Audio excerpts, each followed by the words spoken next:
Nutrition बताए थे, बताइए। दो प्रकार का, कौन कौन सा? ऑटोट्रॉफिक एंड हेट्रोट्रॉफिक, दो तरह का न्यूट्रिशन हमने जिक्र किया था। इसमें ऑटोट्रॉफिक को कितने भागों में बांटे थे? दो टाइप में, फोटो ऑटोट्रॉफिक और कीमो ऑटोट्रॉफिक, ठीक है। और फोटो ऑटोट्रॉफिक ऑर्गेनिज्म के बारे में हमने बताया था कि ये वैसे ऑर्गेनिज्म होते हैं जिनके पास क्लोरोफिल होता है, और क्लोरोफिल होने के कारण वो सूर्य के प्रकाश को अवशोषित करके अपना भोजन तैयार कर लेते हैं। तो सूर्य के प्रकाश की उपस्थिति से भोजन बनाने की जो प्रक्रिया है उसे क्या कहते हैं हम लोग? फोटोसिंथेसिस, प्रकाश संश्लेषण, ठीक है। तो नेक्स्ट टॉपिक होगा वो मिलेगा, प्रकाश संश्लेषण भी, वहां उसको देखेंगे। दूसरा बताए थे कीमो ऑटोट्रॉफिक।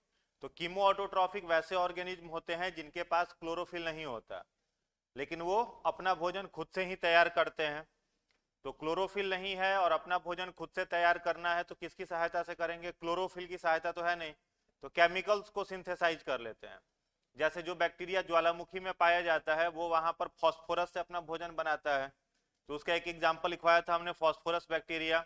दूसरा सल्फर का स्प्रिंग होता है, जो झरना का पानी होता है या बर्फ की सिली, बर्फ में दबे हुए जो बैक्टीरिया होते हैं सल्फर का सिंथेसाइज करते हैं, तो सल्फर बैक्टीरिया दूसरा एग्जाम्पल था। और तीसरा आयरन बैक्टीरिया, ठीक है। और दूसरा क्या था उसके बाद? Heterotrophic nutrition. तो हेट्रोट्रॉफिक का मतलब होता है, हेट्रो माने अदर्स, ट्रॉफिक मतलब नरिशमेंट, यानी जो अपने नरिशमेंट के लिए किसी और के ऊपर डिपेंड रहे उसे हेट्रोट्रॉफिक कहेंगे। और हेट्रोट्रॉफिक के तीन टाइप से थे, पैरासाइटिक, सैप्रोफाइटिक और होलोजोइक।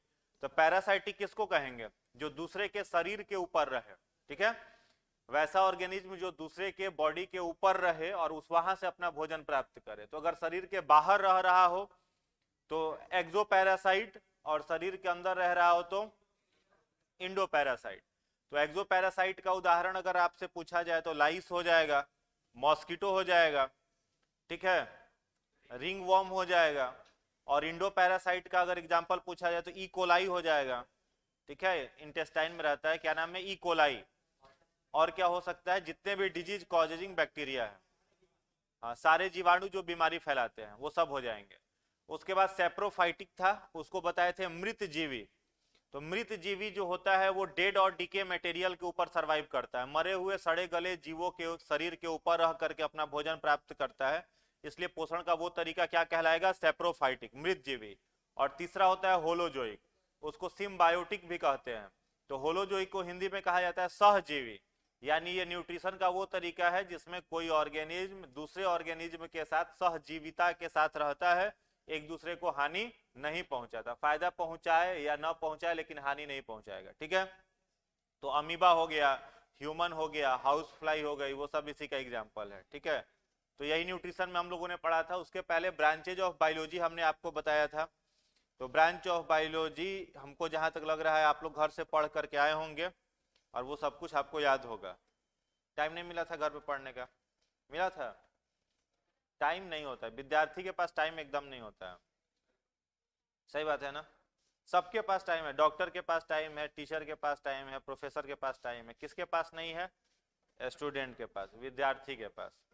माथा पर अर्थी लेके विद्या का घूमते रहता है, उसी को क्या बोला जाता है? विद्या अर्थी, ठीक है। तो उसी के पास टाइम नहीं रहता, जिसको पढ़ना है उसके पास टाइम ही नहीं है। मास्टर टाइम से आगे पढ़ा देगा लेकिन जिसे पढ़ना है, जैसे इसी पटना में 12 घंटा 14 घंटा आराम से हम लोग क्लास लेते हैं सुबह से लेकर के शाम तक, तो 12 घंटा पढ़ा सकते हैं हम लोग। लेकिन अगर जिस स्टूडेंट को जॉब करना है, जिसके लिए पढ़ाया जा रहा है, उसके पास 10 घंटा पढ़ने का टाइम, सोच सकते हो कितना बिजी हो आप लोग। हाँ, प्रधानमंत्री के बाद, मोदी जी के बाद, चाहे रामनाथ कोविंद जी के बाद, चाहे वेंकैया नायडू जी के बाद, ममता दीदी के बाद, नीतीश कुमार के बाद, आप ही लोग व्यस्ततम हैं, व्यस्तम परजीवी हैं आप लोग। फुर्सत निकालिए, ठीक है। अब फुर्सत निकाल करके एक बार घर से देख लीजिएगा, आज छोड़ देते हैं, अगले क्लास में रहेगा फट्ठा और रहेंगे हम, दो काम रहेगा।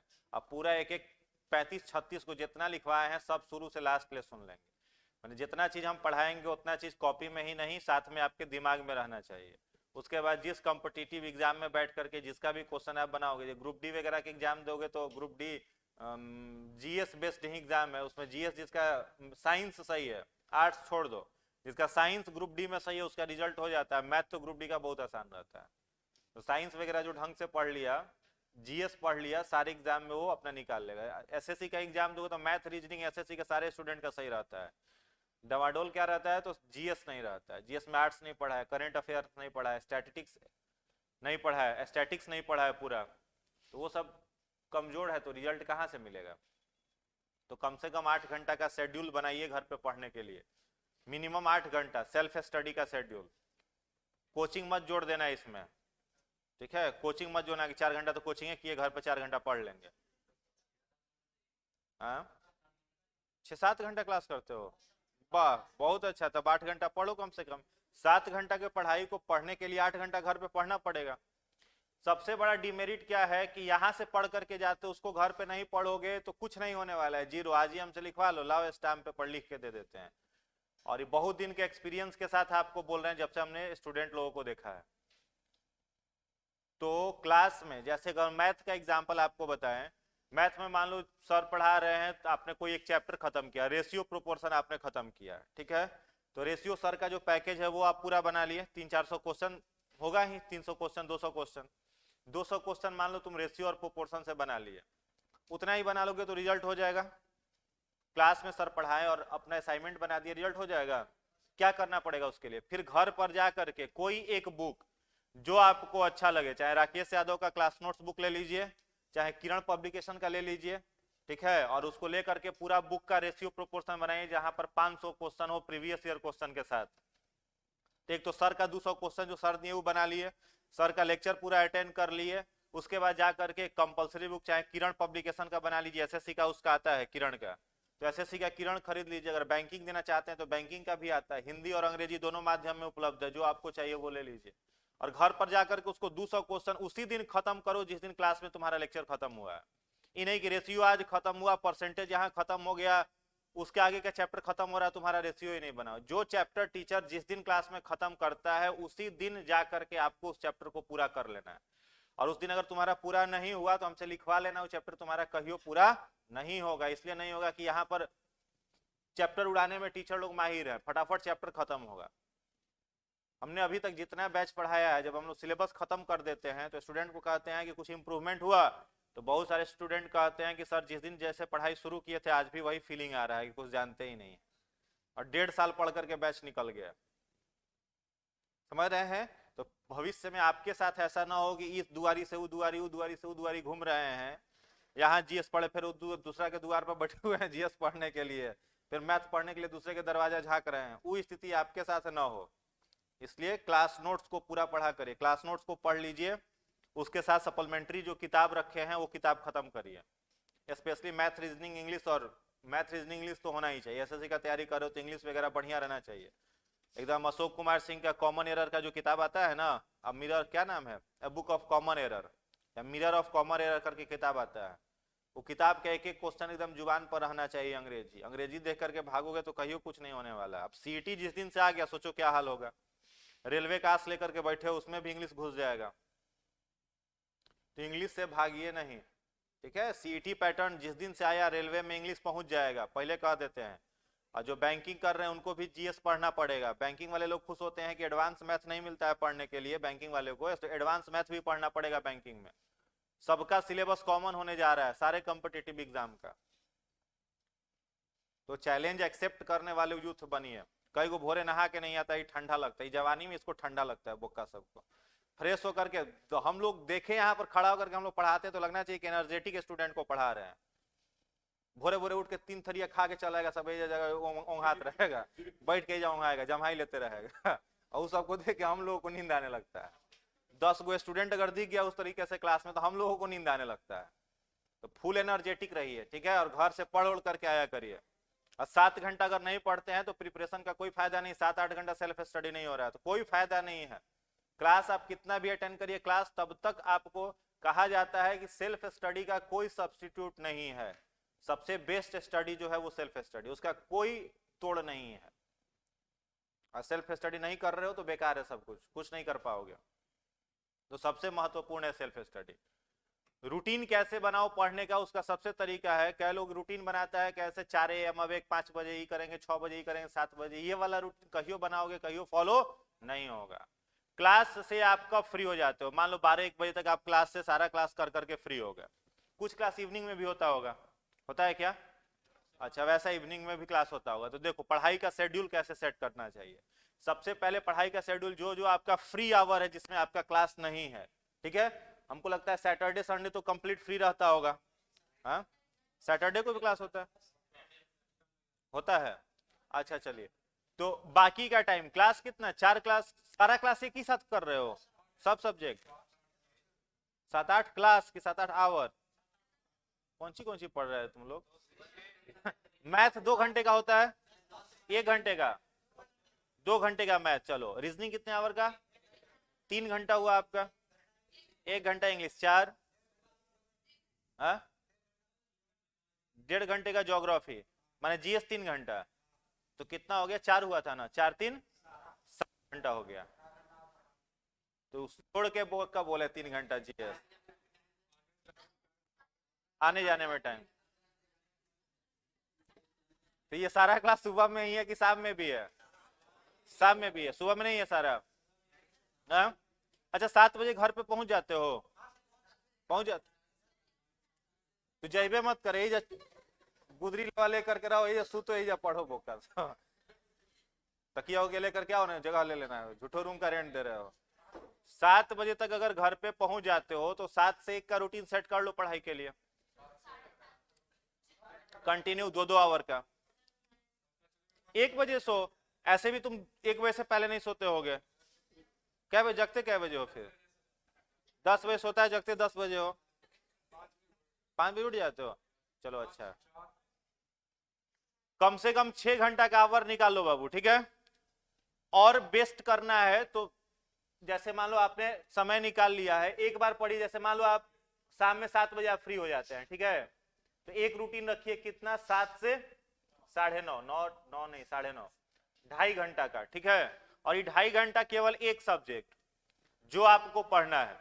जैसे जीएस को तो प्रयास करो क्लासे में पूरा कर लें, पूरा कॉन्शियस रहोगे तो जीएस को घर पर पढ़ने की जरूरत नहीं है। खूब पढ़ना होगा तो आधा घंटा में सर जो क्लास में लिखवाए एक बार रीडिंग लगा लोगे, हो जाएगा। दिमाग बहुत लगाना नहीं है। इस 7 से 9:30, 2.5 घंटा डेली कम से कम मैथ को दीजिए, ठीक है, तब जाकर के वो जो हम आपको बता रहे हैं पैटर्न मैथ पढ़ने का, वो तुम्हारा पूरा हो पाएगा। और 2.5 घंटा जो यहाँ से पढ़ करके गए तो यहाँ के नोट्स को पूरा खंगाल दिए, और जो आप साइड बुक सर जो आपको प्रीफर किए होंगे, बताए होंगे, वो साइड बुक 2.5 घंटा बैठ करके बना जाइए। दूसरा आवर पकड़ लीजिए, मान लो 10 बजे तक आधा घंटा का मन करे तो गैप ले लो, ऐसे ले लोगे तो ज्यादा सही तो नहीं है, एक गैप ले लो, फिर 9:30 से लेकर के कंटिन्यू कितना देर दे दोगे, या 10 बजे से दे दो। खाना वाना मैनेज करो, मेस उसमें खाओ चाहे जैसे खाओ। 10:30 से लेकर के कितना बजे तक, 12 बजे तक कोई एक सब्जेक्ट ले लीजिए। रीजनिंग को 1 घंटा बहुत है, एसएससी का रीजनिंग इतना आसान है कि 10-12 को सेट बना लोगे तो बनने लगेगा। रीजनिंग को 1 घंटा से अधिक नहीं देना है, ठीक है, तो 10 से 11 रीजनिंग को दे दीजिए, ठीक है। और 11 से 12 का जो आवर है आपका, वो कोई तीसरा सब्जेक्ट इंग्लिश को दे दीजिए, ठीक है। इस तरीके से रूटीन से सेट कर लो। और सुबह का आपको हमने बताया था क्या, 1 घंटा ऑनलाइन करंट अफेयर देखना है। ऑनलाइन बताए थे कि नहीं बताए थे? नहीं बताए थे। कोई एक चैनल जो आपको अच्छा लग रहा हो, ठीक है, अपने अनुसार सेट कर लीजिए। बहुत सारा फ्री चैनल आता है ना जिस पर करंट अफेयर्स आता है, उत्कर्ष क्लासेस का आता है, अभी अंकित अवस्थी सर का बहुत बढ़िया चल रहा है, ठीक है।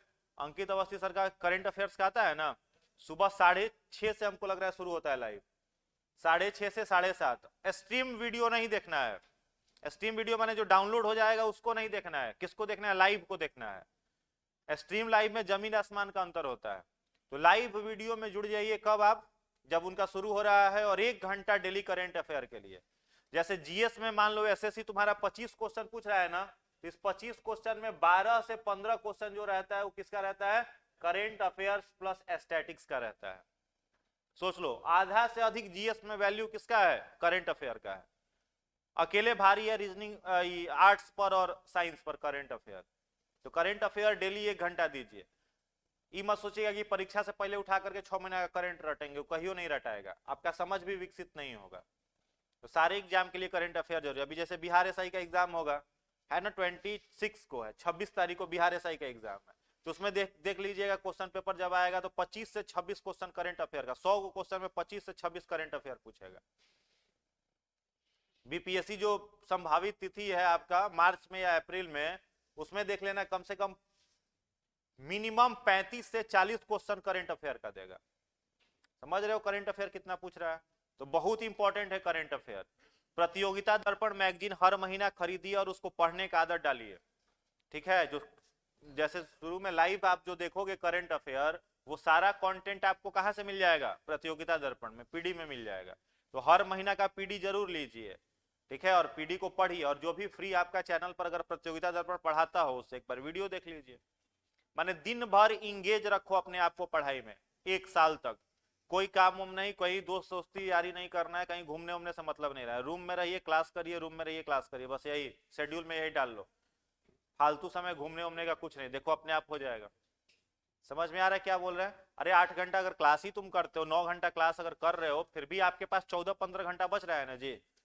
14-15 घंटा आपके पास समय बच रहा है। तो जो 15 घंटा का आपके पास समय बचा, उस 15 घंटा में 6 घंटा सोने के लिए दे दो। चल 7 घंटा चाहिए सोने के लिए, 7 घंटा दे दो। 7 घंटा से अधिक मत सो, 7 घंटा से अधिक सोगे ना तो सुस्त हो जाएगा, दिमाग काम नहीं करेगा। फिर जितना कम सोने का मतलब ये नहीं कि 3-4 घंटा। हम पटना में ही ऐसे ऐसे शिक्षकों को जानते हैं, इवन जिस इंस्टीट्यूट में आप पढ़ रहे हैं उसके जो चीफ मेंटोर सर है वो 3 से 4 घंटा का नींद डेली लेते हैं। उस एज में 3 घंटा का नींद ले रहे हैं, सोचो कंटेंट पर और कितना मेहनत किया जा रहा है, ठीक है। तो 7 घंटा आपको सफिशियंट है सोने के लिए। हार्ड एंड फास्ट बनाइए अपने आप को, तो 7 घंटा का नींद ले लीजिए, फिर भी आपके पास 8-9 घंटा समय बचा। उसमें 2 घंटा खाना पीना के लिए भी अगर निकाल दिए तो 7 घंटा तो तुम्हारे पास बच ही गया। बस शेड्यूल करो, कस लो अपने रूटीन को पूरा, 1-1 मिनट को कस लो, देखो काम होने लगेगा। क्लास में टॉपर बनना शुरू हो जाओगे। चाहे जो भी आप टेस्ट सीरीज देखो, देखो गर्दा उड़ा दोगे उसमें बैठ करके, क्वेश्चन देख करके एकदम बनेगा, फटाफट टिक मारते जाओगे। मैंने 25 को जो जीएस पूछेगा, वो 25 को जीएस बनाने में आपको 7 से 8 मिनट का समय लगेगा। 7 से 8 मिनट में 25 को जीएस रंग करके रंग दोगे। रीजनिंग जो रहेगा 25 को आराम से बन जाएगा, फटाफट बन जाएगा। जो समय लगेगा तुम्हारा मैथ में लगेगा। अभी बैंकिंग का जो एग्जाम अभी रिसेंटली हो रहा था ना, आईबीपीएस का एग्जाम हो रहा था, तो आईबीपीएस के एग्जाम में पता है 1 घंटा में स्टूडेंट लोगों का सारा क्वेश्चन बनने वाला था। जो स्टूडेंट लोग दिया हम लोगों का, वो आकर के फीडबैक दे रहा था कि सर जितना भी प्रश्न था सारा क्वेश्चन हम लोग बनाए, सारा क्वेश्चन बनने वाला था, लेकिन टाइम के कमी के कारण नहीं बना। 10th तक का तू मैथ अगर खूब बढ़िया से पढ़े हो तो सारा क्वेश्चन तुमसे बन जाएगा। कॉन्सेप्ट वही है, लेकिन उसी कॉन्सेप्ट को किस पर बेस कर देना है? ट्रिकी कर देना है, ट्रिक पर बना देना है। माने पहले आपको याद है 10th जब आप देते थे तो 5 नंबर का क्वेश्चन आता था, एगो 3-4 क्वेश्चन 5 नंबर का। तो 5 नंबर का क्वेश्चन बनाने के लिए आपके पास कितना समय रहता था? 5 क्वेश्चन बनाने के लिए 25-30 मिनट का समय रहता था। अब उस 5 क्वेश्चन को बनाने के लिए आपके पास मुश्किल से है तो 5 मिनट का टाइम है, 4 मिनट का टाइम है। तो सोचो ट्रिक और स्पीड कितना डेवलप करना है, कैलकुलेशन को फास्ट करना पड़ेगा। तो कॉन्सेप्ट से बनाओगे तो टाइम नहीं, सारा क्वेश्चन बनेगा लेकिन तुम्हारे पास टाइम ही नहीं रहेगा। यही तो कंपटीशन हो गया है। तो स्पीड लाना पड़ेगा। और स्पीड कैसे आएगा? वही सेट प्रैक्टिस जो हम बता रहे हैं आपको, मैथ का जो क्वेश्चन बैंक बनाने के लिए स्पीड उसी से आएगा। तो एकदम रूटीन को कसिए और रूटीन बना लीजिए, उस पर चलने का प्रयास करिए। वो कठिन होता है, ठीक है। रणनीति बना लेने के बाद उस पर काम करिए, वही कठिन होता है। और वो काम कर लिए तो फिर कहीं से कोई दिक्कत नहीं है। एकदम 1 साल में गारंटेड बता रहे हैं कि रिजल्ट दे करके पटना से चले जाओगे। 1 साल में रिजल्ट आराम से होगा। और 1-2 नहीं, हम लोग तो फेलिटेशन प्रोग्राम जहां जहां बनाए हैं, पहले एसएससी बैंक को भी हमने पढ़ाया है और पटना के रेपुटेड जगह पर पढ़ाए हैं। वहां पर हम लोगों ने देखा है सैकड़ों स्टूडेंट का बैंक में सिलेक्शन हो रहा है। माने पूरा बिहार का जो रिजल्ट रहता था उसमें से हम लोग का 25% का अकेले 26% भागीदारी रहता था। उतना रिजल्ट हम लोग दिए हैं, ठीक है। और सारे स्टूडेंट का हम लोगों ने फीडबैक लिया है कि किस पैटर्न की कैसे उसका रिजल्ट हो रहा है, सबका रिजल्ट होता है। तो एक सही स्ट्रेटेजी के साथ प्लानिंग करिए, काम करिए, रिजल्ट हो जाएगा। समझ गए? तो रूटीन एक जरूर आज सेट कर लो और उस पर चलने का प्रयास करो।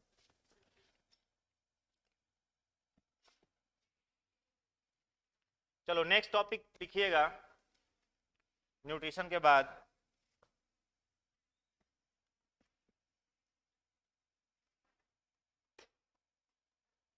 न्यूट्रिशन इन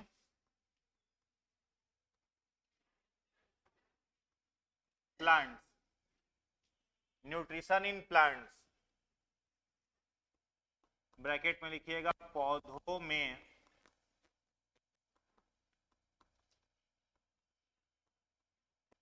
पोषण, न्यूट्रिशन इन प्लांट्स, पौधों में पोषण। पहले कुछ पॉइंट्स है उसको लिख लीजिए, फिर आगे समझाते हैं। पहला पॉइंट लिखिएगा, पौधे यूकैरियोटिक, पौधे यूकैरियोटिक बहुकोशिकीय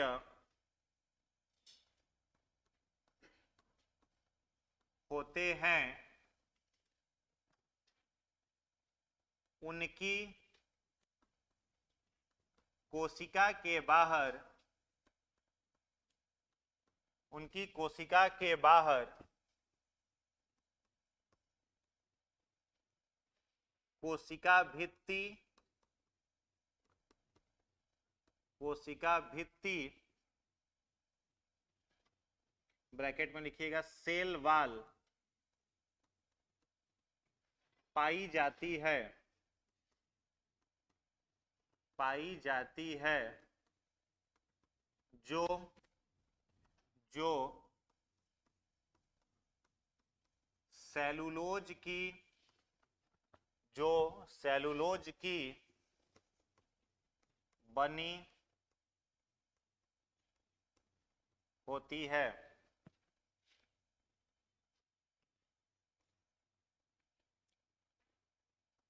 पौधे अपना पोषण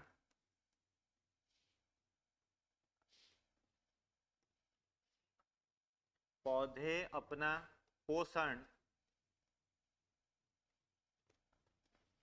प्रकाश संश्लेषण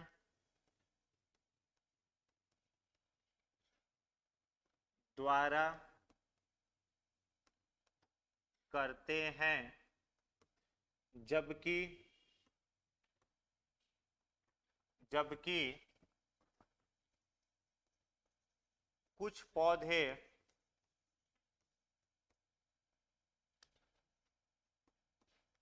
कीटभक्षी,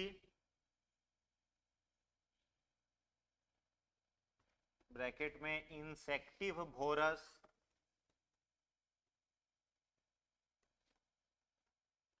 होते हैं, जैसे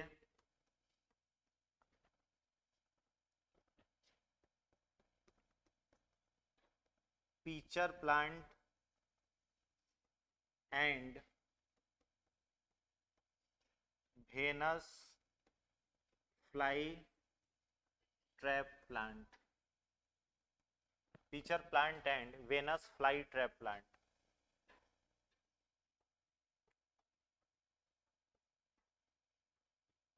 अगला पॉइंट, प्रकाश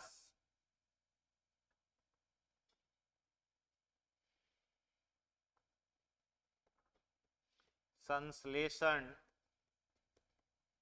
प्रकाश संश्लेषण वह प्रक्रिया है जिसके माध्यम से पौधे प्रकाश ऊर्जा को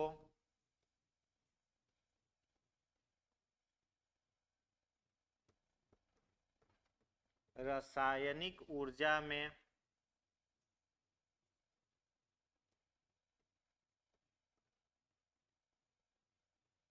बदल देते हैं। प्रकाश संश्लेषण वह प्रक्रिया है जिसके माध्यम से पौधे प्रकाश ऊर्जा को रासायनिक ऊर्जा में बदल देते हैं। इसका इक्वेशन है फोटोसिंथेसिस का 6CO2 plus 12H2O in the presence of sunlight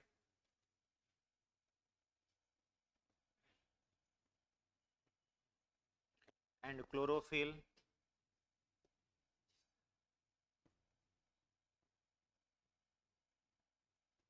plus 6 H2O.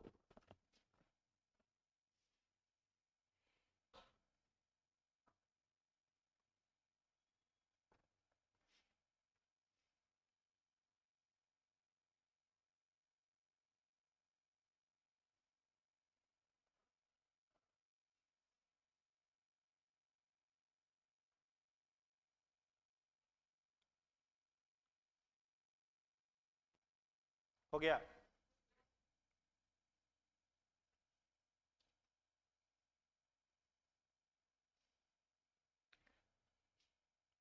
देखो, पौधों में अगर कोशिका के बारे में पूछा जाए कौन सा सेल होता है तो क्या बोलिएगा? यूकैरियोटिक होता है। ठीक है, यूकैरियोटिक का मतलब बताओ, कल हमने बताया था, बोलिए। यहां पर यूकैरियोटिक शब्द आया है, इसका मतलब क्या होगा? बोलो ना जी, कल दो तरह का सेल का चर्चा किए थे, एक प्रोकैरियोटिक और दूसरा यूकैरियोटिक। तो यूकैरियोटिक कोशिका किसको कहते हैं? याद रखना है, जिस भी कोशिका में केंद्रक पाया जाएगा उसको क्या बोलते हैं? यूकैरियोटिक। यानी न्यूक्लियस यहाँ क्या रहेगा? प्रेजेंट रहेगा, उपस्थित रहेगा। तो न्यूक्लियस अगर उपस्थित है कोशिका में तो उसको क्या बोलेंगे? Prokaryotic, sorry eukaryotic. और जहां न्यूक्लियस एब्सेंट है उसको क्या बोलेंगे? प्रोकैरियोटिक। ठीक है। दूसरा वर्ड क्या लिखा हुआ है? बहुकोशिकीय। तो बहुकोशिकीय का मतलब उसमें कोशिका की संख्या एक होगी या एक से अधिक होगी? एक से अधिक होगी। तो पौधे वैसी कोशिका होते हैं जो यूकैरियोटिक होते हैं, बहुकोशिकीय होते हैं, और उनकी कोशिका के बाहर कोशिका भित्ति पाई जाती है। ठीक है, याद रखना है कि एनिमल में, हम लोगों में कोशिका भित्ति नहीं है, डायरेक्ट क्या है? कोशिका झिल्ली। ठीक है, और पौधों की कोशिका के बाहर क्या होती है? कोशिका भित्ति। और कोशिका भित्ति प्लांट्स का किस चीज का बना होता है? सेलुलोज का बना हुआ रहता है। ठीक है, और सेलुलोज कैसा शुगर है? मोनोसेक्राइड, डाइसेक्राइड या पॉलीसेक्राइड? बोलिए। पॉलीसेक्राइड शुगर है। ठीक है, मोनोसेक्राइड शुगर किसको कहते हैं बताओ? वैसा शुगर जिस पर कार्बन पर एटम की संख्या 6 हो उसको क्या कहते हैं? मोनोसेक्राइड। जैसे देखिए यहाँ ग्लूकोज लिखा हुआ है ना, तो ग्लूकोज पर कार्बन पर एटम कितना है? 6 है, इसलिए कैसा शुगर है यह? मोनोसेक्राइड। और डाइसेक्राइड कहते हैं जिस पर कार्बन पर एटम की संख्या 12 हो जाए। तो जो सुक्रोज होता है उसका फॉर्मूला क्या होता है? C12H22O11। ये क्या है? सुक्रोज या चीनी इसको कहते हैं। ठीक है, जो हम लोग खाते हैं। तो यह जो सुक्रोज है इस पर कार्बन पर एटम कितना हो गया है? 12। तो कैसा सेक्राइड हो जाएगा? डाइसेक्राइड हो जाएगा। और पॉलीसेक्राइड शुगर कहते हैं जिस पर अनकाउंटेबल कार्बन एटम हो सकता है, या large chain of monosaccharide sugar. Monosaccharide sugar का एक लंबा चेन जब जुड़ जाता है तो वो क्या बन जाता है? पॉलीसेक्राइड। और ध्यान रखना है, पॉलीसेक्राइड शुगर से बना हुआ पदार्थ सामान्यतः डेड होता है, मृत रहता है। कैसा होता है? मृत रहता है। तो यह सेलुलोज का बना हुआ इसका सेल वाल है, तो सेल वाल इसका जीवित होगा कि मृत होगा? मृत रहेगा। ठीक है, तो सेलुलोज का बना हुआ इसका सेल वाल जो है वो डेड है, मृत है। अगला पॉइंट लिखे हैं, पौधे अपना पोषण किस विधि से करते हैं? प्रक्रिया का नाम प्रकाश संश्लेषण। ये आगे चर्चा किए हैं, मिलेगा। प्रकाश संश्लेषण विधि द्वारा करते हैं। जबकि कुछ पौधे ऐसे होते हैं जो क्या खाते हैं? इंसेक्ट्स को खाते हैं, कीड़े मकोड़ों को खाते हैं। उन पौधों को क्या बोला जाता है? Insectivorous plant. अफ्रीका के जंगलों में कुछ पौधे ऐसे हैं जिनके पत्तियां जो होती हैं बड़ी बड़ी रहती हैं, और ऐसे पत्ता है, इस पत्ता के ऊपर कोई इंसेक्ट जैसे ही आकर के कीड़ा बैठता है तो पत्ता धीरे धीरे क्या हो जाएगा? बंद हो जाएगा। और कीड़े, उस पत्ता में से एक स्मेल निकलता है, एक महक निकलती है, जिससे आकर्षित होकर के कीट पतंग उस पर आकर के बैठ जाता है, और फिर वो पत्ता धीरे धीरे क्या हो जाएगा? बंद हो जाएगा।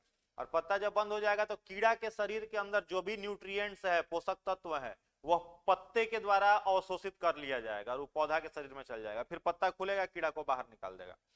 तो उन पौधों को क्या बोला जाता है? कीटभक्षी पौधे। ठीक है, अंग्रेजी में कहते हैं इंसेक्टिवोरस, इंसेक्टिवोरस प्लांट कहा जाता है। तो दो प्लांट का नाम हमने आपको लिखा है, एकदम याद रख लेना है, pitcher plant and Venus fly trap. पहला पौधा कौन सा है? पीचर प्लांट, और दूसरा पौधा है वेनस फ्लाई ट्रैप। ये दो पौधे को इंसेक्टिवोरस कहा जाता है। तो मान लो अगर परीक्षा में प्रश्न दे दे कि पीचर प्लांट और वेनस फ्लाई ट्रैप कीटभक्षी पौधा है कि प्रकाश संश्लेषी पौधा है, तो कीटभक्षी है। यह प्रकाश संश्लेषण नहीं करता है। ठीक है, चलो नेक्स्ट देखो, प्रकाश संश्लेषण वह प्रक्रिया, यहां पर फोटोसिंथेसिस का डेफिनेशन लिख दिए हैं कि प्रकाश संश्लेषण वह प्रक्रिया है जिसके माध्यम से पौधे प्रकाश ऊर्जा को किस में बदल देते हैं, रासायनिक ऊर्जा में बदल देते हैं। ठीक है, आप लोग पहले भी डेफिनेशन इसका पढ़े होंगे कि वह प्रक्रिया जिसमें पौधे मृदा से जल लेकर के, वायुमंडल से कार्बन डाइऑक्साइड लेकर के, ठीक है, पत्तियों में उपस्थित क्लोरोफिल की सहायता से सूर्य के प्रकाश की मौजूदगी में अपना भोजन बनाते हैं, इसी को क्या बोलते हैं, प्रकाश संश्लेषण। उसी को हमने शॉर्ट में लिख दिया है, प्रकाश संश्लेषण वह प्रक्रिया है जिसमें पौधे प्रकाश ऊर्जा को यानी लाइट एनर्जी को किस में बदल देते हैं, रासायनिक ऊर्जा में, केमिकल एनर्जी में बदल देते हैं।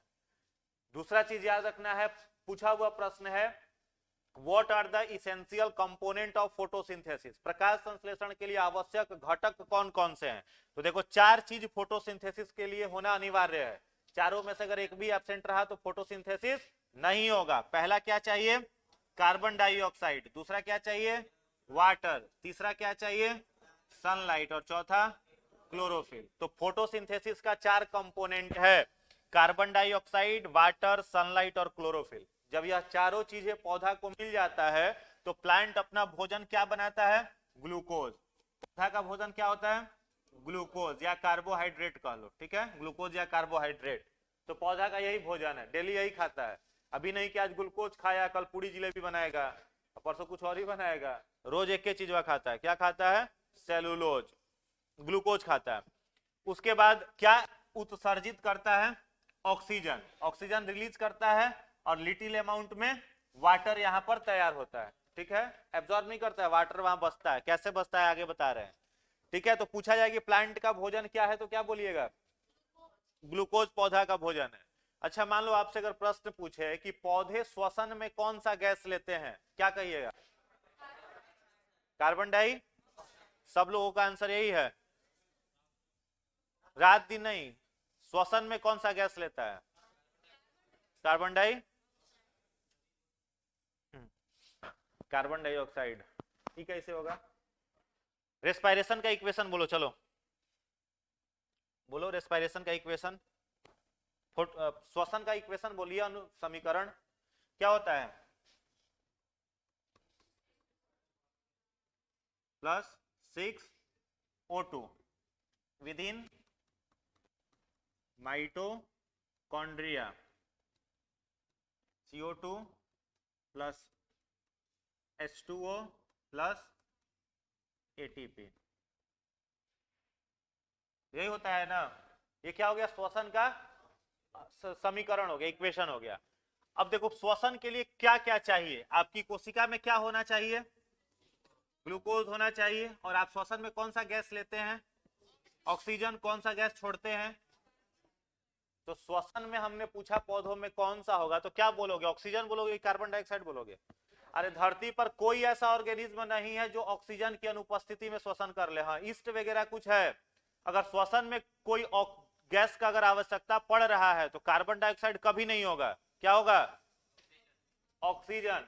वो का इक्वेशन जो लिखा हुआ है किसका इक्वेशन है, रेस्पिरेशन का है कि फोटोसिंथेसिस का है, फोटोसिंथेसिस का है। इसलिए प्लांट क्या ले रहा है, कार्बन डाइऑक्साइड, और क्या छोड़ रहा है, ऑक्सीजन। हमने क्वेश्चन क्या पूछा था, पौधे श्वसन में कौन सा गैस लेते हैं, तो कोई भी ऑर्गेनिज्म हो श्वसन में हमेशा कौन सा गैस लेगा, ऑक्सीजन, क्या छोड़ेगा, कार्बन डाइऑक्साइड। समझ में आ रही है बात।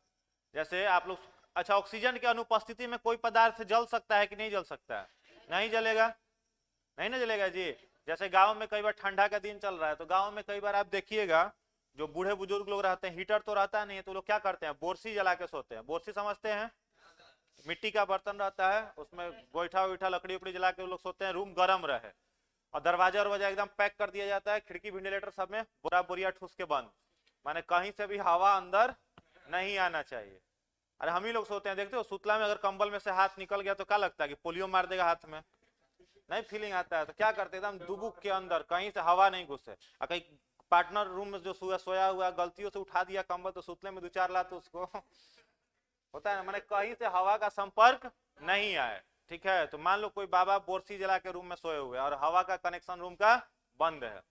अब रूम में तो लिमिटेड ऑक्सीजन है, कुछ ऑक्सीजन बाबा टान ले रहे हैं, सोए हैं तो टान रहे हैं ना जी श्वसन में, और क्या छोड़ रहे हैं, कार्बन डाइऑक्साइड। और कुछ ऑक्सीजन जो है वो बोरसी को सुलगाने में खर्चा हो रहा है, खर्च होगा ना कुछ ऑक्सीजन, बोरसी को सुलगाने में कुछ ऑक्सीजन खर्च हो रहा है। अब रात मध्य रात्रि के समय संभावना है एक ऐसा समय आए जब रूम में ऑक्सीजन खत्म रूम में ऑक्सीजन रहेगा, खत्म हो गया, खत्म हो गया। तो जब ऑक्सीजन के प्रेजेंट में दहन होता है, कंबसन होता है, तो कैसा दहन होता है, पूर्ण दहन, कंप्लीट कंबसन। तो कंप्लीट कंबसन का बाई प्रोडक्ट क्या होता है, कार्बन डाइऑक्साइड। ठीक है, कंप्लीट कंबसन का by product carbon dioxide plus energy. और जब इनकम्प्लीट कंबसन होगा, जब ऑक्सीजन नहीं है तो अपूर्ण दहन होगा ना जी, और इनकम्प्लीट कंबसन होगा तो उसका बाई प्रोडक्ट क्या बनता है, कार्बन मोनोऑक्साइड। क्या बनता है, कार्बन मोनोऑक्साइड। और कार्बन मोनोऑक्साइड कौन सा गैस है, जहरीला गैस है, पॉइजनस गैस है। और सबसे बड़ा आश्चर्य का बात यह है कि कार्बन मोनोऑक्साइड हम लोगों के ब्लड में हाईली सॉल्युबल गैस है। ठीक है, हीमोग्लोबिन सबसे ज्यादा अगर किसी गैस को अपने अंदर अवशोषित करता है तो किसको करता है, कार्बन मोनोऑक्साइड को। ऑक्सीजन से भी ज्यादा जल्दी ब्लड में घुलता है और जहरीला गैस है। अब मध्य रात्रि में क्या हुआ, ऑक्सीजन खत्म, बोरसी में से क्या सुलग रहा है, तो कौन सा गैस निकल रहा है, कार्बन मोनोऑक्साइड। और बाबा कहा टान रहे हैं, कार्बन, रातें भर में बाबा फ्लाइट मोड में चले जाएंगे। ठीक है, अब अगला दिन सब क्या कहेगा कि बाबा को ठंडा मार दिया, ठंडा मारा कि गर्मी मार दिया, गर्मी मार दिया। इसलिए समझाइएगा घर में कि बोरसी जलाइए तो हवा आने दीजिए अंदर, ये नहीं कि पैक करके सो गए। बोरसी जलाएं तो हवा का संपर्क बना रहे रूम में, ये नहीं कि पूरा पैक कर दिया टाइट रूम में, चल जाएंगे रास्ते में। कोई भी ऑर्गेनिज्म जो होगा वो श्वसन करेगा तो किसकी उपस्थिति में करेगा, ऑक्सीजन की उपस्थिति में करेगा। ठीक है, तो कार्बन डाइऑक्साइड वाला जो मामला था ना, यहां पर ये याद रखना है आपको, केवल रात में पेड़ों के नीचे जाने से मना किया जाता है। क्या बोला जाता है, मना किया जाता है, नहीं जाओ, क्योंकि रात में प्रकाश संश्लेषण तो हो नहीं रहा, दिन में भी प्रकाश संश्लेषण हो रहा है और श्वसन हो रहा है। दिन के टाइम में प्रकाश संश्लेषण भी होता है और श्वसन भी होता है, तो कार्बन डाइऑक्साइड भी छोड़ रहा है और ऑक्सीजन भी छोड़ रहा है, तो आप जाओगे उसके नीचे तो समस्या नहीं होगी। अब रात में क्या मामला है, प्रकाश संश्लेषण तो बंद है, आप पेड़ के नीचे जाइएगा, वो क्या कर रहा है, श्वसन कर रहा है केवल, तो श्वसन कर रहा है तो क्या छोड़ रहा है, हाई अमाउंट में कार्बन डाइऑक्साइड। तो आप जाइएगा तो वहां सांस लेने में तकलीफ होगी, दिक्कत होगी। इसीलिए क्या बोला जाता है, रात में पेड़ों के नीचे नहीं जाने के लिए। अब कई लोग कहता है पेड़ के नीचे इसलिए नहीं जाओगी, बरहम बाबा होंगे, तो बरहम बाबा का मामला नहीं है, यहाँ पर क्या है, कार्बन डाइऑक्साइड का मामला है। चलिए, किसमें, ना, नहीं जी। चलो अगला पॉइंट लिखिएगा, टोटल 3 पॉइंट हुआ था ना, अगला पॉइंट लिखिएगा,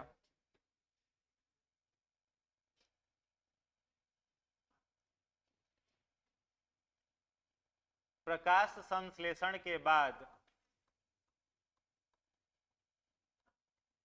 प्रकाश संश्लेषण के बाद शेष बचे हुए जल का निष्कासन पत्तियां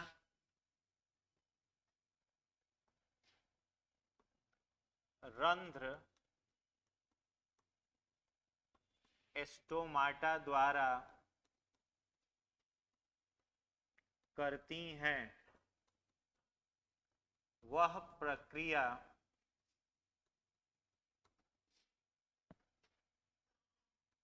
वाष्पोत वह प्रक्रिया वाष्पोत्सर्जन, ब्रैकेट में लिख लीजिएगा ट्रांसपीरेशन, ट्रांसपीरेशन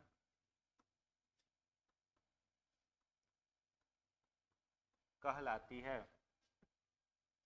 नेक्स्ट पॉइंट,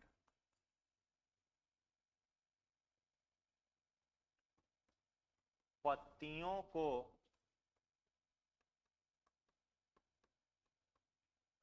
पौधों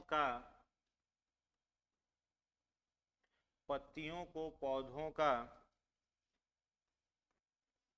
रसोई घर किचन,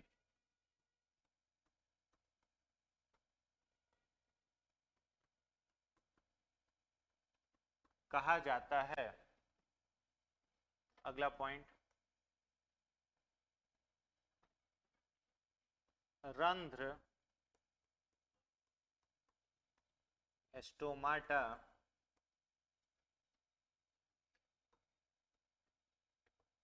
पौधे में जल के अवशोषण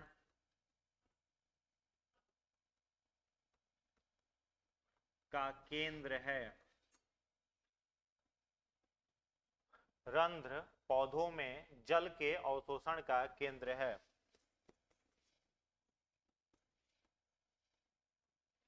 स्टोमाटा का खुलना एवं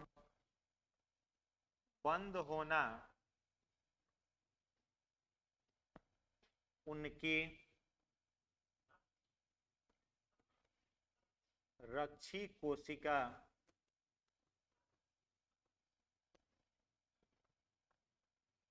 ब्रैकेट में गार्ड सेल पर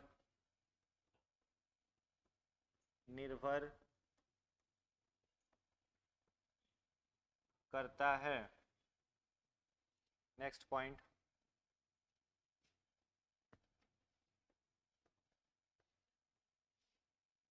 पत्तियों का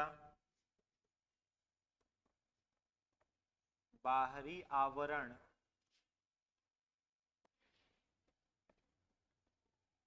एपिडर्मल सेल का बना होता है।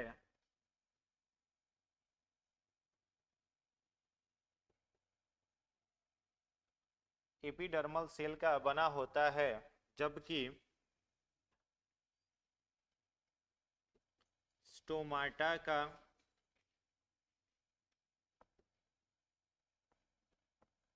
बाहरी आवरण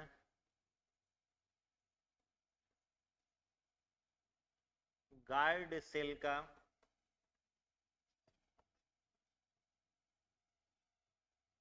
बना होता है।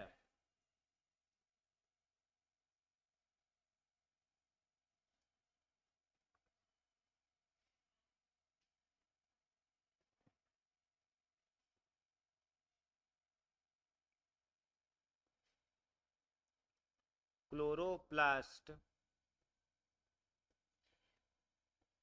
सूर्य के प्रकाश का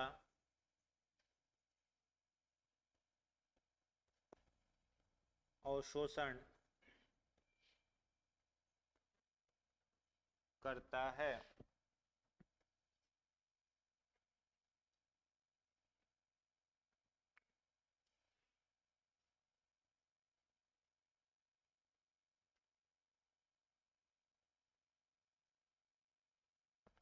हो गया? चलो इसको समझना।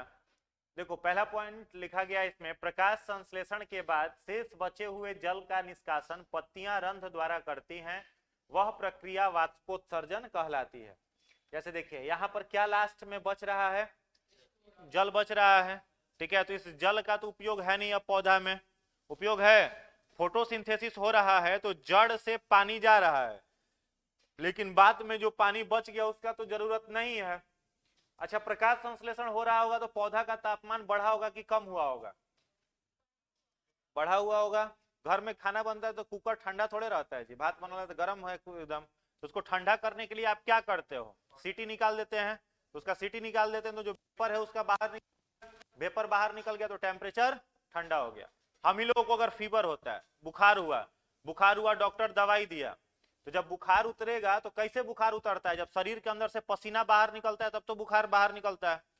कोई भी दवाई आप दे दीजिए जिसको बुखार हुआ, अगर पसीना बाहर नहीं निकल रहा है तो उसका बुखार कहीं नहीं निकलेगा उसके शरीर से, कभी नहीं निकल सकता है, ठीक है। तो जब पानी अंदर से पसीना निकला तो शरीर का टेम्परेचर जो होता है वो क्या हो जाता है, कम हो जाता है। तो पौधे अपने शरीर के तापमान को बैलेंस करने के लिए प्रकाश संश्लेषण के बाद बचे हुए जल को क्या करते हैं, बाहर निकाल देते हैं। वही प्रक्रिया क्या कहलाती है, ट्रांसपीरेशन या वाष्पोत्सर्जन। ठीक है, ट्रांसपीरेशन या वाष्पोत्सर्जन किसको कहिएगा, बचे हुए जल का क्या करेगा, ये निष्कासन कर देगा। ठीक है, किसके द्वारा निष्कासन करेगा, तो देखो इस तरीके का मान लो कोई पत्ता है, लीफ है। ठीक है, तो पत्ता को जब माइक्रोस्कोप से बड़ा करके देखेंगे ना, तो इस पत्ते में क्या रहता है, छोटे छोटे इस तरीके के छिद्र रहते हैं पूरे पत्तों में। और इन छिद्रों को जब और जूम करके माइक्रोस्कोप से देखेंगे तो यह इस तरीके का दिखता है। ठीक है, इसको बोलते हैं हम लोग क्लोज एस्टोमाटा, बंद एस्टोमाटा, और इसको बोलते हैं ओपन एस्टोमाटा। ठीक है, ये सब क्या है, छोटा छोटा छिद्र एस्टोमाटा है। और एस्टोमाटा जो होता है ना, इसके ये बाहर का जो आवरण है, बाहर का आवरण यह बना हुआ होता है कौन से सेल का, गार्ड सेल का। किस सेल का, गार्ड सेल का, रक्षी कोशिका कहते हैं। तो जब जड़ के द्वारा पानी अवशोषित करके पत्ते के अंदर जाता है तो एस्टोमाटा का यह गार्ड सेल एस्टोमाटा को खोल देता है, ओपन कर देता है। और जब एस्टोमाटा खुलता है तो यहाँ पर बीच का ये हो गया ओपन एस्टोमाटा, ये खुला हुआ एस्टोमाटा, ये बंद है, तो इसके अंदर क्या भर गया, पानी भर गया। ठीक है, तो पत्ता को पानी मिल गया, सूर्य का प्रकाश मिल ही रहा है, वायुमंडल में कार्बन डाइऑक्साइड है, यही पत्ता में क्लोरोफिल है, यही खाना बन जाएगा। समझ में आ रही बात। तो जल के अवशोषण का केंद्र पौधों में कौन हो जाएगा, एस्टोमाटा, और बचे हुए जल के निष्कासन का भी काम कौन करेगा, एस्टोमाटा करेगा। और वह प्रक्रिया क्या कहलाएगी, वाष्पोत्सर्जन या ट्रांसपीरेशन कहलाएगा। ठीक है, पत्तियों को क्या बोला जाता है, पौधों का रसोई घर बोलते हैं, किचन ऑफ द प्लांट, क्योंकि पूरी की पूरी प्रकाश संश्लेषण की प्रक्रिया इसी के अंदर में होती है।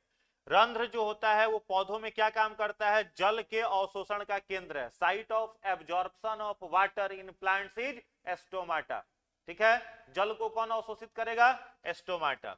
पत्ता मत कह दीजिएगा, पत्ता कहिएगा तो गलत हो जाएगा। ऑप्शन में अगर पत्ता दिया हुआ है तो पत्ता के अंदर तो क्लोरोप्लास्ट भी है, क्लोरोफिल भी है, तो कौन काम करेगा अवशोषण का, एस्टोमाटा करेगा। और एस्टोमाटा का पूछते कि खुलना और बंद होना किस पर डिपेंड करता है, तो उसके गार्ड सेल पर, रक्षी कोशिका पर निर्भर करता है, जो बाहर का उसका आवरण है। तो एस्टोमाटा का खुलना, पहला पॉइंट तो ये हो गया, एस्टोमाटा जल के अवशोषण का केंद्र है। एस्टोमाटा का खुलना और बंद होना उनकी रक्षी कोशिका गार्ड सेल पर निर्भर करता है। या फिर प्रश्न पूछे कि एस्टोमाटा का बाहरी आवरण किसका बना हुआ रहता है, तो फिर भी क्या बोलोगे, गार्ड सेल का है। और पत्ता जो होता है उसका बाहर का आवरण कौन से सेल का होता है, एपिडर्मल सेल का। तो ये जो लीफ है इसका पूरा का पूरा बाहर का आवरण जो है वो एपिडर्मल सेल का बना हुआ, और ये जो एस्टोमाटा है इसका बाहर का आवरण गार्ड सेल का है। ठीक है, क्लोरोप्लास्ट सूर्य के प्रकाश के अवशोषण का केंद्र, वाटर का एब्जॉर्प्शन पूछा तो एस्टोमाटा, और सूर्य के अवशोषण का केंद्र पूछा तो क्या बोलिएगा, क्लोरोप्लास्ट। ठीक है, हरित लवक पर्णहरित बोला जाता है, क्लोरोप्लास्ट को क्या बोलते हैं, पर्णहरित। और इसी पर्णहरित में क्या रहता है, हरित लवक। क्या होता है, हरित लवक, जिसको बोलते हैं क्लोरोफिल। और वही देखो, अब क्वेश्चन थोड़ा सा ट्विस्ट कर दे, पूछ दे कि प्रकाश के अवशोषण का केंद्र क्या है, और क्लोरोफिल भी दे दे और क्लोरोप्लास्ट भी दे दे, तो क्लोरोफिल मत करिएगा, क्या करिएगा, क्लोरोप्लास्ट करिएगा। क्लोरोफिल के कारण होता है सूर्य के प्रकाश का अवशोषण, लेकिन कहां पर, क्लोरोप्लास्ट में। ठीक है, तो क्लोरोप्लास्ट सूर्य के प्रकाश के अवशोषण का केंद्र है। पौधों के पत्तियों का हरा रंग किसके कारण होता है, क्लोरोफिल, क्लोरोफिल, हरित लवक बोलेंगे। ठीक है, चलिए अगला पॉइंट लिखिएगा।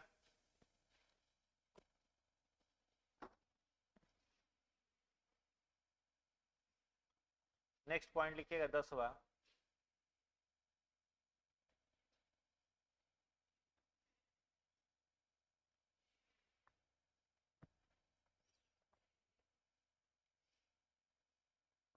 देखिएगा, पौधों में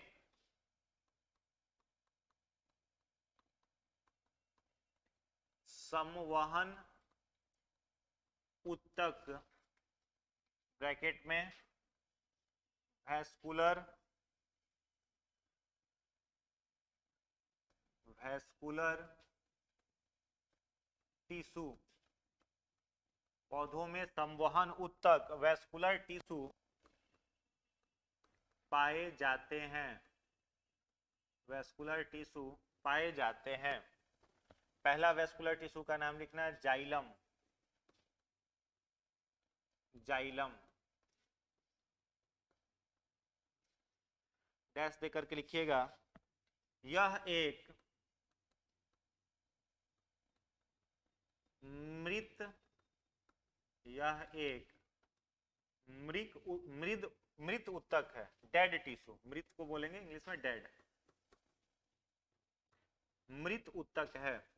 दूसरा पॉइंट लिखिएगा, यह जल का परिवहन, यह जल का परिवहन करता है। तीसरा पॉइंट लिखिएगा, इसका बहाव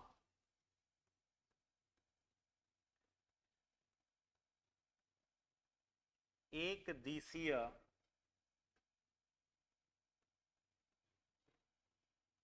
होता है। दूसरा फ्लोएम,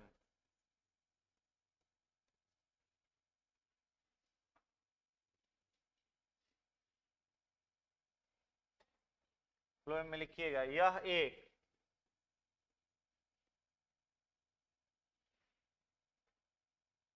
जीवित, यह एक जीवित उत्तक है। नहीं 11 नहीं है, 2 है, 2 का पहला, 2 का दूसरा। यह एक जीवित उत्तक है, यह ग्लूकोज भोजन का परिवहन करता है।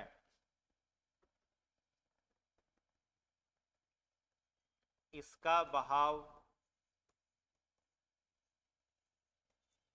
बहुदिशीय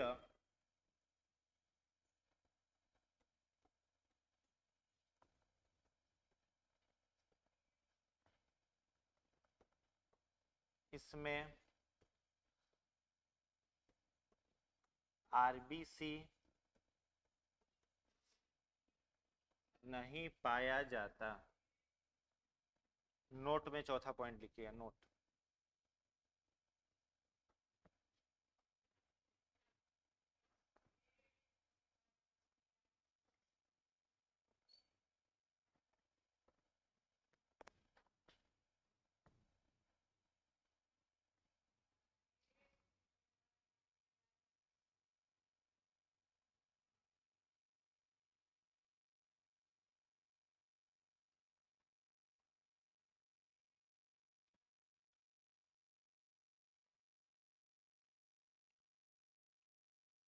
लिख लिए?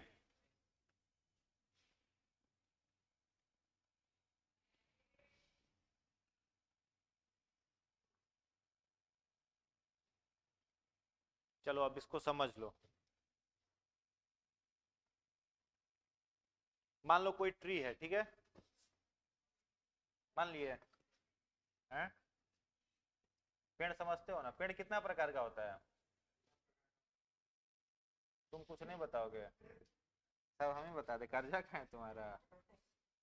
तुम भी बताओ, बोलो कितना प्रकार का होता है? हर्ब्स, सर्ब्स और ट्री कितना तरह का होता है? हर्ब्स, हर्ब्स माने शाकीय पौधे, ठीक है, सर्ब्स माने झाड़ीदार पौधे, और ट्री माने काष्ठीय पौधे, जिसमें से लकड़ी निकले, लकड़ी, उसको क्या बोलेगा? ट्री। और जो झाड़ी वाले पौधे होते हैं, जैसे गुलाब का पौधा हो गया, अंगूर का पौधा हो गया, उसको क्या बोलेंगे? बांस का पौधा हो गया। तो बांस को पेड़ मत कहना, वो क्या है? झाड़ी है। क्या होता है? झाड़ी होता है, ठीक है, तो उसको बोलेंगे सर्ब्स। और हर्ब्स मतलब होता है शाकीय पौधे, जैसे पालक उलक हो गया, पालक का पौधा पालक हो गया, सरसों हो गया, इसको क्या बोलते हैं? शाकीय पौधा बोला जाता है, सर्ब्स बोला जाता है, हर्ब्स बोला जाता है। अरे हर्ब्स माने जो प्राकृतिक होता है, ठीक है, उस तरह से याद कर लो, हर्ब्स, सर्ब्स और ट्री। और इन तीनों पौधा में क्या पाया जाता है? अब जैसे प्लांट है तो उसको फोटोसिंथेसिस करने के लिए वाटर चाहिए ना जी, बिना पानी का करेगा? अब पानी कहां पर है? अंडरग्राउंड है। मान लो यहाँ पर पूरा का पूरा पानी भरा हुआ है, जड़ को जब मिट्टी में से निकाल करके अगर उखाड़ के देखोगे ना, तो रूट में इस तरीके का रूट हेयर दिखेगा, जिसको मूल रोम बोला जाता है। पौधों में क्या होता है? नीचे में मूल रोम, इंग्लिश में बोलते हैं रूट हेयर। ये हो गया रूट हेयर, ठीक है, रूट हेयर या मूल रोम, ठीक है। और ये रूट हेयर जो भी होता है वह कैसा होता है? पोरस, माने इसमें छिद्र रहता है, ठीक है। अब इन सारे मूल रोम से, ऊपर में क्या है, प्लांट का पत्ता है, लीफ है, अब यहाँ जितने भी मूल रोम है सारे मूल रोम से टिश्यू निकले रहते हैं, टिश्यू अराइज्ड होते हैं, जो कहाँ जाते हैं, पौधों में जितनी पत्तियां हैं, लीफ है, उन सारे लीफ तक जाता है। ठीक है, इसी टिश्यू को क्या बोला जाता है, जाइलम। ठीक है, जाइलम कहां से राइज होगा, रूट हेयर से। पूछा कि जाइलम कहां से निकलेगा, क्या बोलोगे, रूट हेयर से, मूल रोम से। और कहां पर पहुंचा है, पत्ता तक, प्लांट में जितना लीफ है सारे लीफ तक। अब यह कैसा टिश्यू है जाइलम, लिविंग है कि डेड है, डेड है। और यह क्या काम करने वाला है, किस चीज को कैरी करेगा, वाटर को, पानी को जड़ से खींच करके कहां पहुंचाएगा, पत्ता तक पहुंचाएगा। अभी आप कह रहे हैं कि मृत है, अभी आप कह रहे हैं कि पानी को खींचेगा, तो मरा हुआ चीज काम कैसे करेगा, प्रश्न है ना, कि मरा हुआ है तो काम कैसे करेगा, पानी को कैसे कंडक्ट करेगा।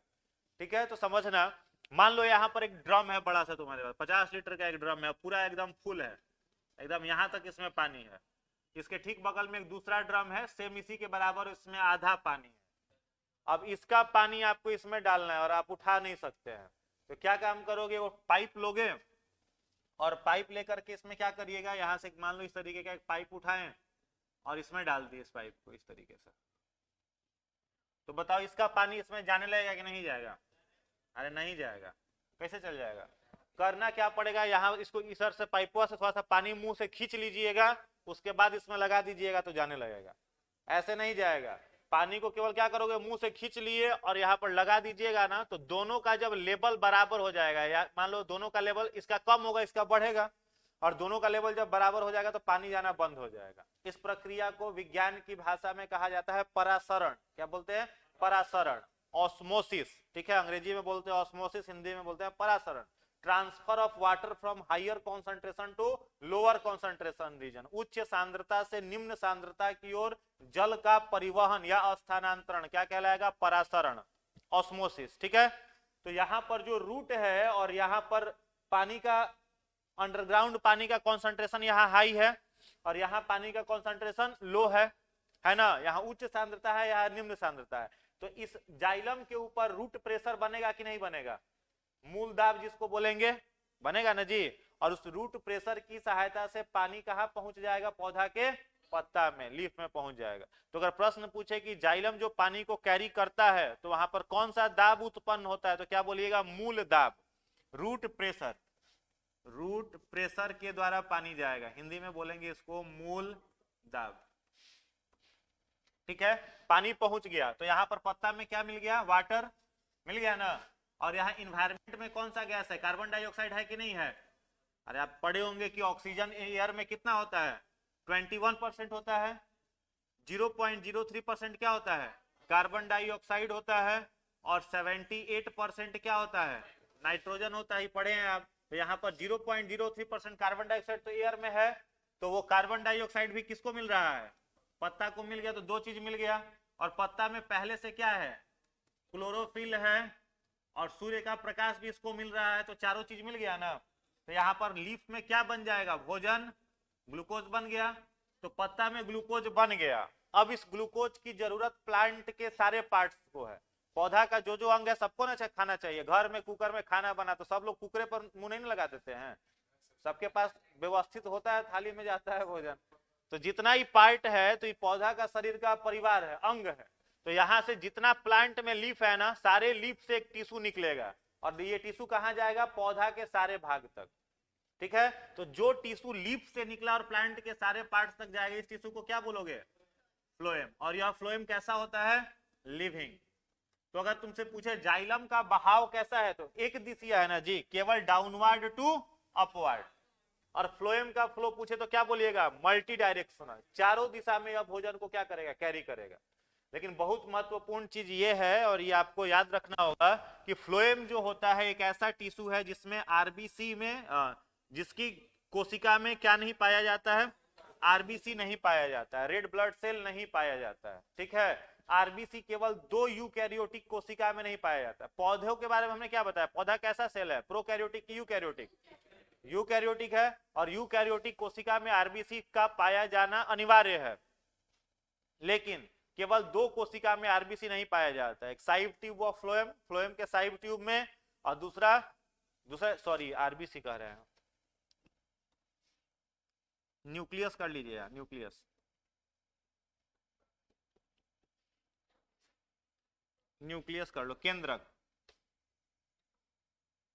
केंद्रक, ठीक है।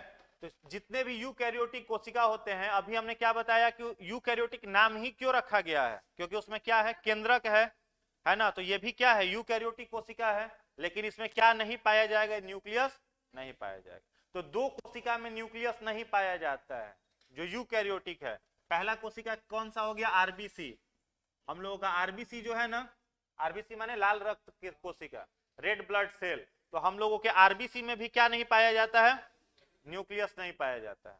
और पौधा के फ्लोएम में भी क्या नहीं पाया जाता है, न्यूक्लियस नहीं पाया जाता है। क्लियर है, याद रहेगा। चलो आगे देखो अब,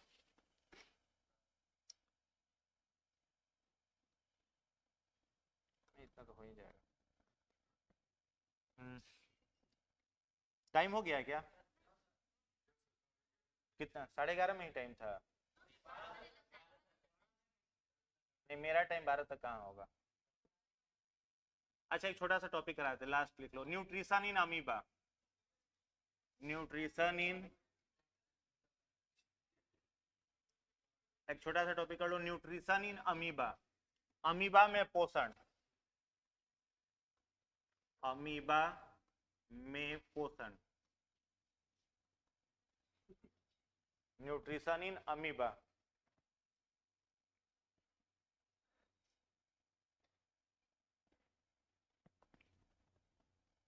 न्यूट्रिशन इन अमीबा, अमीबा में पोषण। अमीबा कैसा ऑर्गेनिज्म है, एक कोशिकीय कि बहुकोशिकीय, एक कोशिकीय है। तो पहला पॉइंट यही लिख लो, अमीबा एक कोशिकीय प्रोकैरियोटिक की यूकैरियोटिक, अमीबा में केंद्रक होता है कि नहीं होता है, होता है। तो एक कोशिकीय यूकैरियोटिक,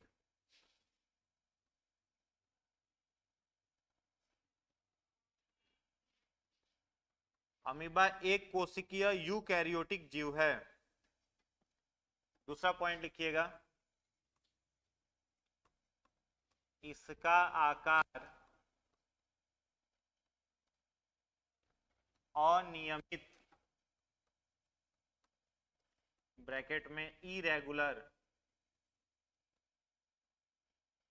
इरेगुलर होता है। तीसरा पॉइंट लिखिएगा, स्यूडोपोडिया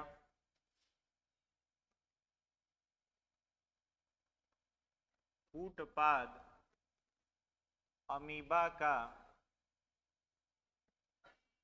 प्रचलन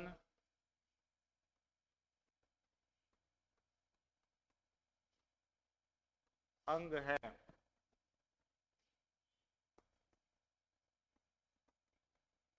अमीबा सहजीवी पोषण निम्न चरण में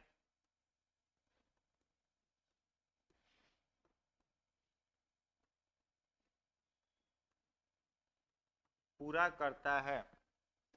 पहला, अंतःग्रहण,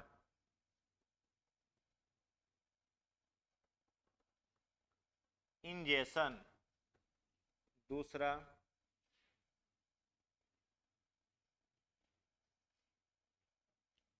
पाचन,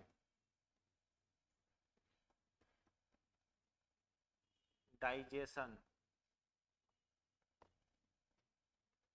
तीसरा,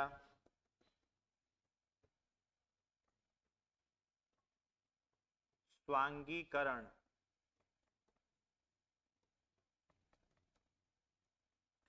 एसिमिलेशन। चौथा, उत्सर्जन।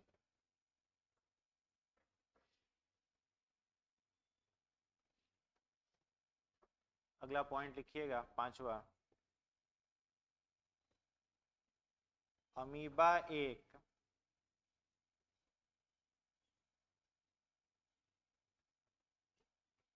मृदु जलीय जीव है जो रुके हुए जल में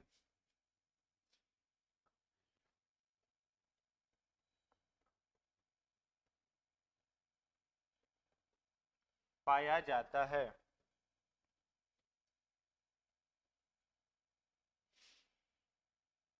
यह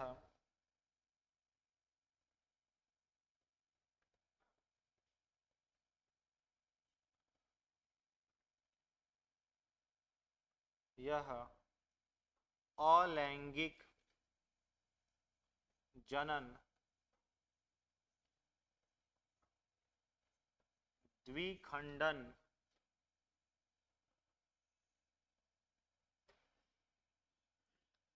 करता है।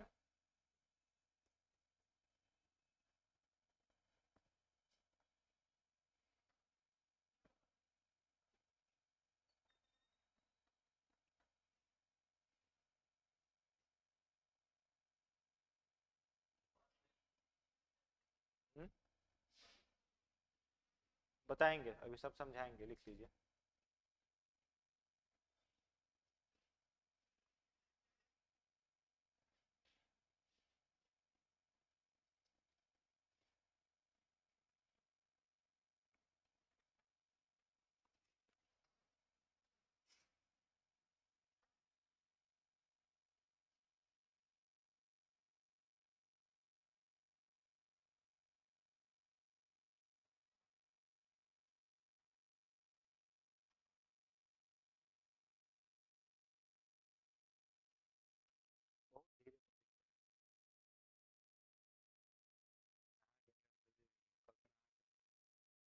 ठीक है, तुम्ही को बोल रहे हैं। एक बार पूरा लाइन पढ़ ले तो फटाफट लिखेगा, एक एक लाइन एक एक शब्द पढ़ पढ़ के लिख रहा है। पहले पढ़ पूरा, 6 नंबर पॉइंट में क्या लिखा है पढ़ लो पूरा, तो पूरा लिख दो। और एक शब्द पढ़ा यह, फिर यह लिख रहा है, फिर अलैंगिक पढ़ रहा है वो लिख रहा है। वैसे याद हो जाएगा, शब्द याद करना है यहाँ।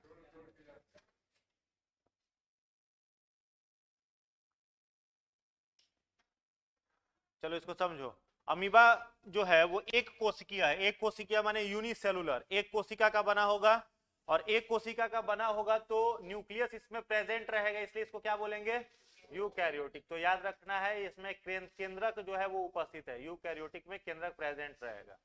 अमीबा का आकार कैसा होता है, अनियमित। जैसे अब किसी को कुछ बनाने नहीं आएगा लेकिन वो अमीबा बना सकता है, ठीक है, कुछ नहीं बनाने आएगा फिर भी अमीबा बना लोगे, कुछ बना दो अमीबा ही बनेगा, बस जोड़ देना लास्ट में, ठीक है।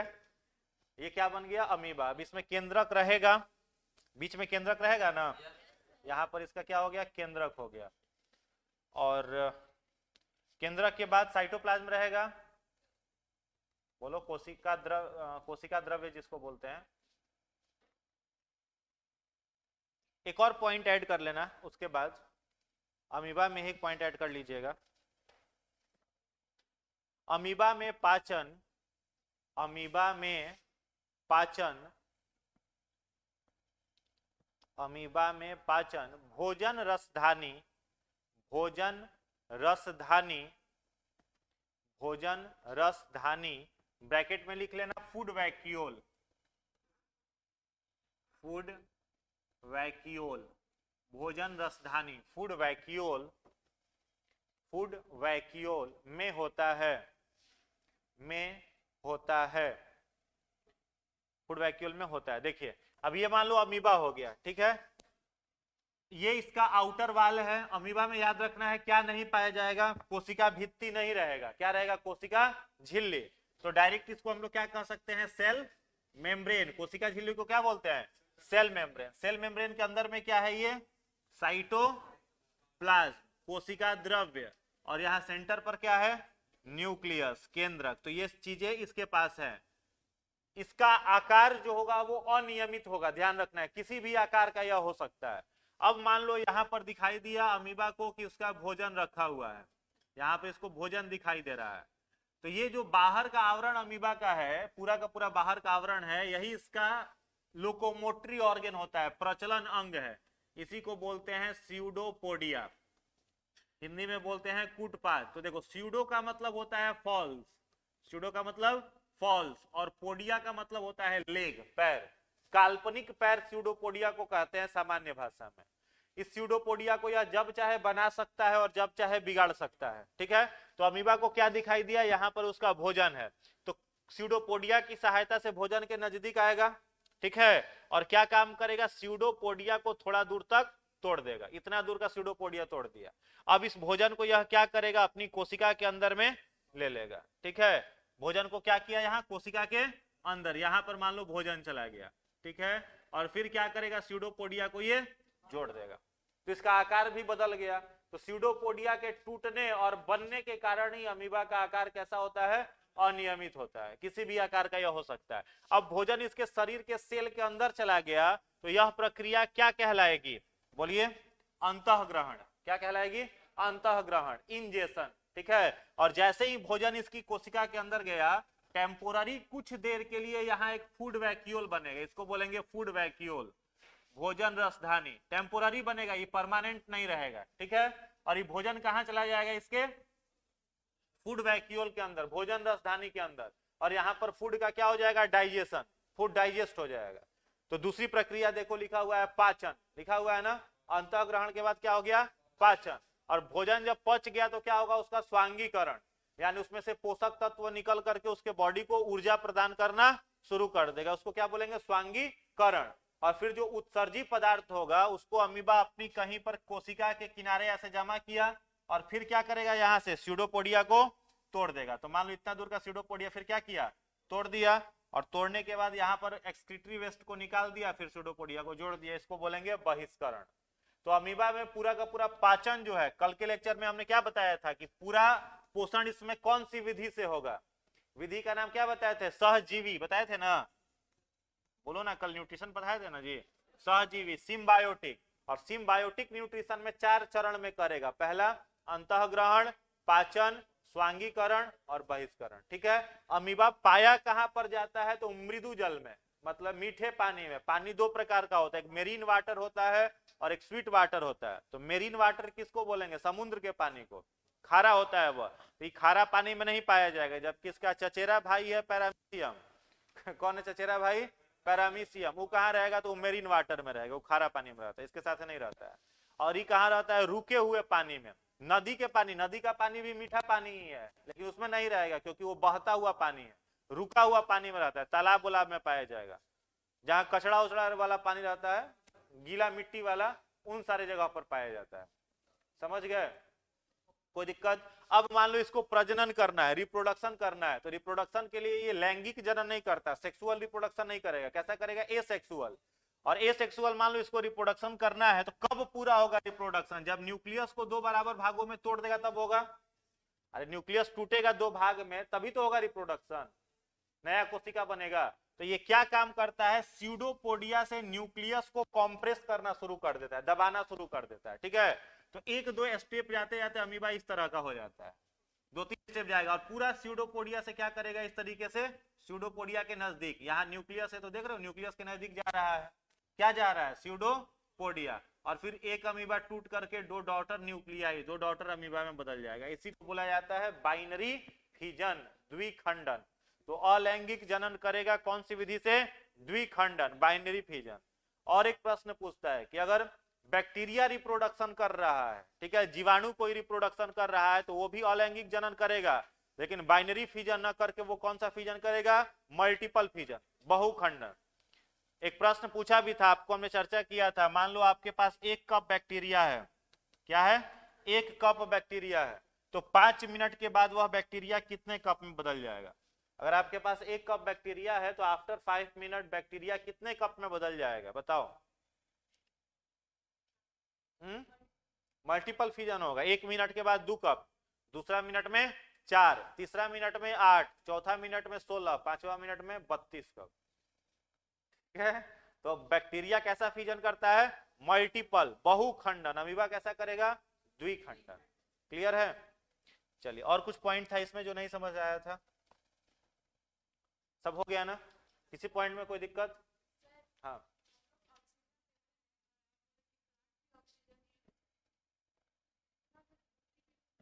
किसका?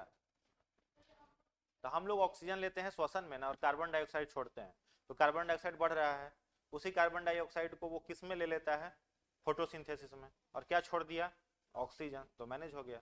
इसीलिए क्या बोला जाता है कि ऑक्सीजन का कॉन्सेंट्रेशन अगर 21% रखना है पृथ्वी पर, तो ज्यादा से ज्यादा पेड़ पौधा लगाइए। चलिए, इतना ही खत्म करते हैं। नेक्स्ट क्लास में पैरामीशियम कर लेंगे और ह्यूमन। हाँ, किसका डाइजेशन? ये 4 स्टेप में है। अंतःग्रहण माने सेल के अंदर जाना। स्वांगीकरण का मतलब हुआ जैसे भोजन का पाचन कहां पर पूरा हुआ अमीबा में? उसके रसधानी में, भोजन रसधानी में। तो भोजन जब पच जाएगा तो उसमें से ग्लूकोज निकलेगा। ये ज्यादा अच्छे से समझ में आएगा जब ह्यूमन में स्वांगीकरण बताएंगे तब। तो जब उसमें से ग्लूकोज निकल जाएगा तो ग्लूकोज का ऑक्सीडेशन होता है, और जब ऑक्सीडेशन होगा तो एटीपी निकलेगा, एडिनोसिन ट्राइफॉस्फेट। उसी को बोलते हैं स्वांगीकरण। वो पढ़ाएंगे वहां तो ज्यादा अच्छे से समझ में आएगा।